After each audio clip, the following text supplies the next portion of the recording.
Donald Trump envisage-t-il sérieusement de détruire les archives nationales qui contiennent l'ensemble des documents présidentiels et pas seulement les siens? Envisage-t-il sérieusement de détruire des documents présidentiels et vice-présidentiels au lieu de les remettre en vertu de la Presidential Records Act? C'est la question soulevée par un tout nouveau dépôt de procédure présenté par l'American Historical Association et American Oversight, maintenant devant la juge Beryl Howell. La juge Beryl Howell connaît bien Donald Trump. Elle a présidé cette affaire criminelle liée à l'ingérence électorale dans le district de Columbia lorsqu'elle était juge en chef et elle est maintenant chargée de ce dossier. L'administration Trump n'en est pas heureuse. Elle a déjà tenté de la faire écarter parce qu'elle ne l'apprécie pas, mais elle ne bougera pas. Elle a maintenant rendu une ordonnance exigeant une réponse à la nouvelle demande d'injonction préliminaire. La question est simple. Donald Trump va-t-il respecter la Presidential Records Act? Ou est-il prêt à passer un lance-flamme, un chalumeau sur les documents du public? Je vais le dire clairement. J'apprécie la façon méthodique dont l'American Historical Association et American Oversight gèrent ce dossier. Mais, si c'est vrai, comme cela est indiqué dans leur dépôt, qu'ils ont communiqué avec l'administration Trump et que celle-ci a refusé de promettre de ne pas détruire de documents, y compris des documents conservés aux archives nationales, pendant que la cause est en cours. Alors je pense qu'il y avait déjà matière à demander une ordonnance d'interdiction temporaire d'urgence. Il y a ici un vide et la juge tente de le refermer. Elle veut un calendrier de procédure d'ici la fin de la semaine, mais beaucoup de dommages pourraient encore être causés d'ici là. La présidence est responsable des archives nationales parce qu'elle relève du pouvoir exécutif et l'argument de Donald Trump, c'est que ses propres avocats, plus précisément ceux du Office of Legal Counsel au sein du Department of Justice, lui ont remis la semaine dernière un mémoire de 50 pages affirmant que le précédent de la Cour suprême de 1977 dans Nixon v. General Service Administration était erroné. Cette ancienne affaire portait sur la loi qui précédait la Presidential Records Act, elle remontait à l'époque Nixon et concernait la question de savoir si le Congrès pouvait obliger un président à remettre des bandes et des dossiers. Le camp Nixon soutenait essentiellement que le Congrès ne pouvait pas le forcer à remettre ses documents parce qu'il était le président et que le Congrès appartenait à une autre branche. Leur position se résumait en gros à ceci. Séparation des pouvoirs, fin de la discussion. Mais en 1977, la Cour suprême a répondu non. Le Congrès, en vertu de la property clause de la Constitution, a autorité sur les biens publics qui appartiennent à la population. Ce sont les documents du peuple. Ce sont les archives du peuple. Le Congrès peut exiger que les documents de l'exécutif soient conservés dans une archive pour la postérité au lieu d'être laissés sous le contrôle du locataire actuel de la Maison-Blanche. C'était le raisonnement de la Cour. Il n'y avait pas de problème inconstitutionnel de séparation des pouvoirs parce que le Congrès ne s'emparait pas du fonctionnement présidentiel. Il imposait la préservation de documents publics. Les documents n'étaient pas transférés à la Library of Congress dans le cadre d'une prise de contrôle législative. Ils étaient dirigés vers une autre composante du pouvoir exécutif pour être préservés, un peu comme une capsule temporelle pour l'avenir. Et pourtant, le mémoire du Office of Legal Counsel de Donald Trump la semaine dernière aurait soutenu le contraire. En substance, il affirmait que cette décision antérieure était mauvaise et qu'un président pouvait faire ce qu'il voulait avec les documents, y compris détruire les archives nationales s'il le souhaitait. Tant que Donald Trump contrôle cet appareil, des dommages bien réels peuvent être causés. Marco Rubio était jusqu'à tout récemment archiviste par intérim, si on peut le croire. C'est dans ce contexte que cette poursuite a été déposée. Elle l'a été après la publication de ce mémoire, affirmant que le précédent de la Cour suprême était erroné. Ensuite est venu le nouveau dépôt, la demande d'injonction préliminaire, puis maintenant toute cette bataille autour de la question de savoir qui doit entendre l'affaire. L'un des signes les plus clairs chez Donald Trump, c'est qu'il ne veut manifestement pas que Beryl Howell soit saisie de ce dossier. Rien que cela en dit déjà beaucoup. Beryl Howell lorsqu'elle était juge en chef, a pris des décisions majeures dans des dossiers liés à l'exposition criminelle de Donald Trump. Elle a levé le secret professionnel avocat-client pour certains témoins.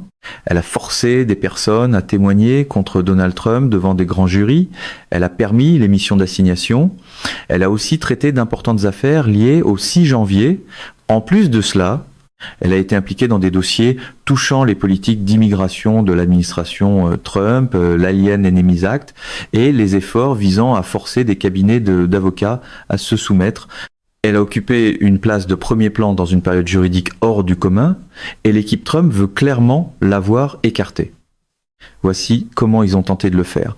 Lorsqu'une affaire est déposée devant un tribunal fédéral, on soumet une feuille de couverture civile, on identifie les parties éventuellement liées, la compétence, la nature du dossier et d'autres renseignements de base. Il y a aussi un endroit où l'on peut signaler une affaire connexe si l'on estime que la nouvelle affaire devrait être attribuée au même juge. C'est ce qui s'est produit ici. American Oversight avait déjà été impliqué dans un dossier connexe en matière de Freedom of Information Act touchant certains de ces mêmes enjeux, et la juge Beryl Howell s'en était occupée. Ils ont donc coché la case des affaires liées. Aucun juge n'avait encore été désigné dans la nouvelle affaire. Le greffe a accepté et a attribué le dossier à Beryl Howell. Le camp Trump a immédiatement protesté. Il a soutenu que les dossiers n'étaient pas liés et ne devaient pas être traités comme tels, mais la réalité paraît évidente. Ils n'aiment pas Beryl Howell et ils veulent l'écarter du dossier. Et quand ils obtiennent un juge qui leur plaît, comme Eileen Cannon en Floride, soudainement, ils sont parfaitement heureux de tout faire converger dans cette direction. Alors, où en est cette affaire maintenant ? Dans les faits, Beryl Howell a déjà mis les choses en mouvement en exigeant un calendrier pour la demande d'injonction. Elle veut que ce calendrier soit fixé cette semaine.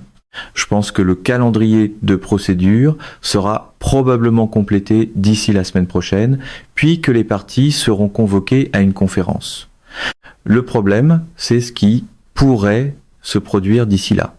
À mon avis, il existe un risque réel que des documents soient détruits avant que le tribunal n'intervienne. C'est pour cela que j'aurais demandé immédiatement une ordonnance d'interdiction temporaire. Cela peut ressembler à un commentaire facile après coup, mais après de nombreuses années à faire ce travail, je pense que cette inquiétude est justifiée. Les documents présidentiels et vice-présidentiels, et plus largement tous les documents gouvernementaux, sont d'une importance capitale. Les demandes faites en vertu de la Freedom of Information Act sont souvent le premier moyen pour les avocats et les groupes de surveillance d'obtenir de l'information auprès des organismes publics. Et de nombreuses grandes poursuites commencent exactement ainsi. De l'extérieur, tout peut sembler opaque. Les groupes peuvent soupçonner 2 problèmes, puis les documents arrivent et en révèlent 3 de plus. C'est pour cela que ces batailles sur les archives sont si importantes. Hier, j'ai d'ailleurs parlé à Sky Perryman de Democracy Forward, un groupe qui dépose constamment des demandes d'accès à l'information et à des archives en vertu de la FOIA. Elle m'a expliqué que Democracy Forward dispose à la fois d'une équipe générale de litige et d'une équipe spécialisée en supervision. Cette équipe de supervision dépose des milliers de demandes d'archives pour comprendre ce qui se passe réellement. Elle a aussi expliqué comment des avocats comme Dan McGrath, Rob Term et d'autres font respecter ces demandes devant les tribunaux lorsque c'est nécessaire. Selon elle, ce travail se fait presque sans arrêt. Même si d'autres dossiers de Democracy Forward attirent davantage l'attention du public, notamment ceux qui contestent des détentions et des arrestations, ce travail sur les archives demeure fondamental. Et il devient encore plus important en 2e, 3e et 4e année d'une administration. Parce qu'il existe davantage d'informations, davantage de pièces à relier, et qu'une image plus large finit par émerger. Elle a aussi soulevé un autre point important. D'ici la fin d'une administration, elle s'attend à ce qu'un pourcentage élevé des grandes affaires trouve son origine dans des demandes faites en vertu de la Freedom of Information Act. Au tout début d'une administration, les groupes doivent souvent poursuivre immédiatement parce que des décisions majeures sont déjà prises dès le premier jour. Mais, avec le temps, les demandes d'archives deviennent plus centrales. Parfois, les groupes obtiennent les documents sans avoir à poursuivre. Et ces documents aident ensuite à structurer les plaintes futures. D'autres fois, ils doivent poursuivre pour obtenir les archives et ces documents révèlent alors que la loi a pu être été violée de davantage de façon que ce que l'on croyait au départ. Cela nous ramène à l'argument juridique central du dossier. Les demandeurs s'appuient sur Nixon v. General Service Administration, la décision de 1977 qui demeure le précédent applicable. Ils soutiennent que la loi en cause à l'époque, soit la prédécesseur de la Presidential Records Act, ne violait pas la séparation des pouvoirs parce qu'elle n'entravait pas de façon inadmissible la capacité de l'exécutif à exercer ses fonctions constitutionnelles. Le litige porte sur des papiers et des archives, pas sur l'empêchement d'un président d'exercer ses fonctions. Même si le camp Trump veut soutenir que Nixon v. GSA a été mal décidé et devrait être réexaminé par l'actuelle Cour suprême. La Presidential Records Act est toujours en vigueur en ce moment et elle est toujours constitutionnelle. Le Congrès dispose d'une autorité claire en vertu de la Property Clause de l'article 4 pour réglementer le sort des biens gouvernementaux, qu'ils soient réels ou personnels. Et selon les demandeurs, le mémoire du Office of Legal Counsel ignore tout simplement ce fondement constitutionnel élémentaire, même si le Department of Justice lui-même s'était autrefois appuyé sur cette même autorité pour défendre devant les tribunaux la loi qui a précédé la Presidential Records Act.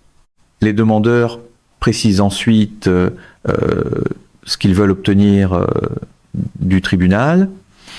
Ils demandent une injonction préliminaire interdisant à tous les défendeurs et à leurs employés de détruire des documents présidentiels ou vice-présidentiels et exigeant que ces documents demeurent sous garde fédérale.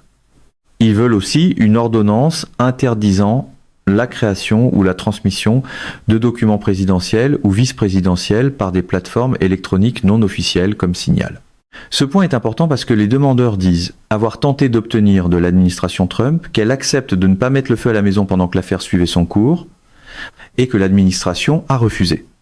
À mes yeux, c'est exactement le genre de fait qui devrait accélérer la réaction d'un tribunal. Ils demandent aussi que les applications à message éphémère ne soient pas utilisées à moins que les documents puissent être préservés et que le tribunal soit informé si une quelconque destruction est en cours. Cette affaire va avancer rapidement. Dans son ordonnance, Beryl Howell a exigé qu'un calendrier de procédure soit fixé cette semaine. Je pense que l'administration Trump aura environ une semaine pour répondre. Et je pense qu'avant la fin d'avril, elle rendra sa décision. Et je ne crois pas que cette décision ira dans le sens de Donald Trump ou de son administration sur la question d'une violation de la Presidential Records Act et d'une tentative de saper le précédent de 1977 dans Nixon, v. General Services Administration. Mesdames et messieurs, notre émission d'aujourd'hui s'arrête ici. Nous vous invitons à partager votre avis personnel dans la section des commentaires ci-dessous. Perspective politique vous salue et vous donne rendez-vous très bientôt.